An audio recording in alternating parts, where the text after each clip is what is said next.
For those of us involved in online instruction, finding a simple yet compelling way to produce instructional videos can be a big challenge.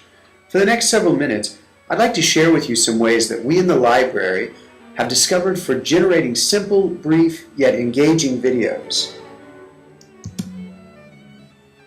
In this video presentation, my purpose is to introduce faculty at Oklahoma Christian to some helpful tools and methods for creating instructional videos. We'll cover 3 items. First, I'll describe how we in the library are using videos for teaching. Second, I'll introduce you to the tools that we have found most useful for creating videos. And third, I'll describe the steps by which we approach the task of video creation. Okay, let's get started. In the library, we've been creating short 90-second videos that target specific information skills, and we branded these videos as VID-GUIDES. Let me show you a brief example of a VID-GUIDE that introduces students to the differences between primary, secondary, and tertiary sources. Depending on the type of research you're doing, you'll be expected to use different levels of sources. These levels are distinguished as primary sources, secondary sources, and tertiary sources. Primary sources provide first-hand evidence about the people, events, situations, or historical settings they relate to. Primary sources are original works and include diaries, letters, manuscripts, images, films, and even objects. Experienced researchers make effective use of primary source material. Secondary sources are books and articles that analyze or discuss primary sources. Secondary sources include scholarly articles and monographs or specialized encyclopedias and dictionaries. Tertiary, or third-hand sources, are based on secondary sources and provide a non-scholarly treatment of the topic. These include newspapers and magazines and general encyclopedias and dictionaries. If you have any questions understanding the nature of your sources, feel free to contact a librarian, in person, by phone, or by email. And be sure to check out the other VID-GUIDES brought to you by the Beam Library at Oklahoma Christian University. Now, using videos like these not only enables us to offer targeted instruction for information skills, it also offers us an opportunity to engage students' various learning styles. We strive to create videos that are visually, textually, and verbally compelling. Now, many of you are aware of the LibGuides that we've created to support library instruction in specific classes. A number of instructors have embedded their class's LibGuide in Blackboard, providing students easy access to these instructional videos.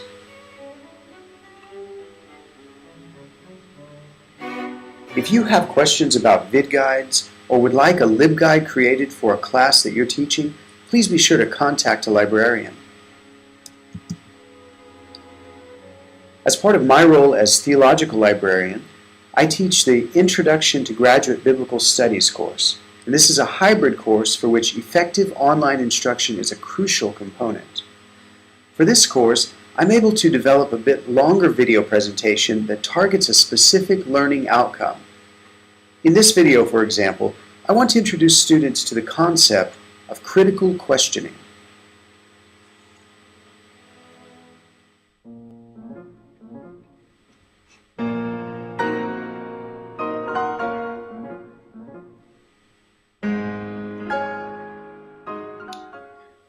Questions drive thinking. Well, actually we should say that questioning is the driving force of critical thinking. For the next few minutes, I'd like for us to think about what it means to ask critical questions. According to Donald Luck in Why Study Theology, these kind of videos have become a familiar part of my course's Blackboard site. Now, a helpful new feature in Blackboard actually allows me to stream videos directly from YouTube, which makes it very easy both to embed them and for students to view them.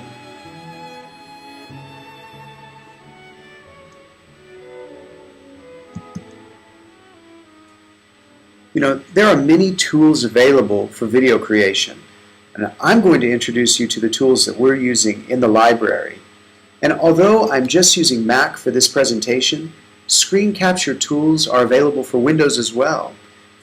Two software tools have been very helpful for us. First, KEYNOTE, which is similar to PowerPoint, and SCREENFLOW, a screencasting and editing system that can be purchased and downloaded online. So first of all, I create the presentation itself in KEYNOTE. KEYNOTE allows me to select from a number of visually compelling templates.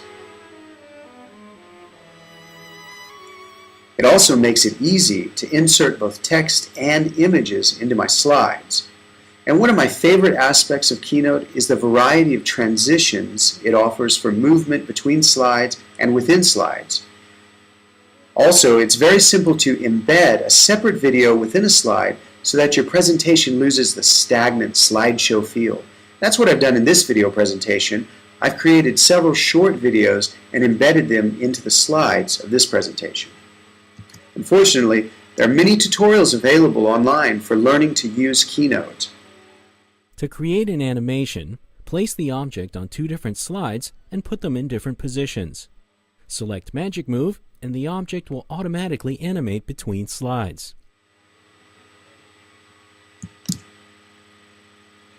Now SCREENFLOW allows me to record my KEYNOTE presentation as it flows across the screen. Simultaneously, it records both video and audio from my computer so that I can narrate the presentation and even add a headshot for more of that face-to-face feel.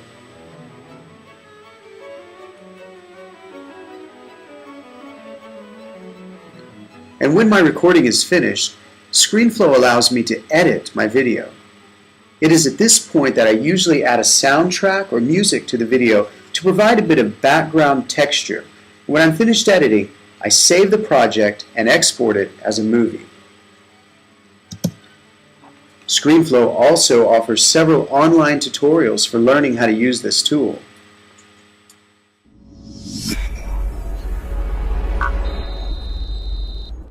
Now this is a good time for me to mention that while SCREENFLOW is available for purchase online, another powerful screencasting tool called Screencast-O-Matic is freely available for online use. So when I'm creating an instructional video, these are the strategic steps that I follow. First, I create a script. Second, I build the KEYNOTE presentation. Third, I record the presentation.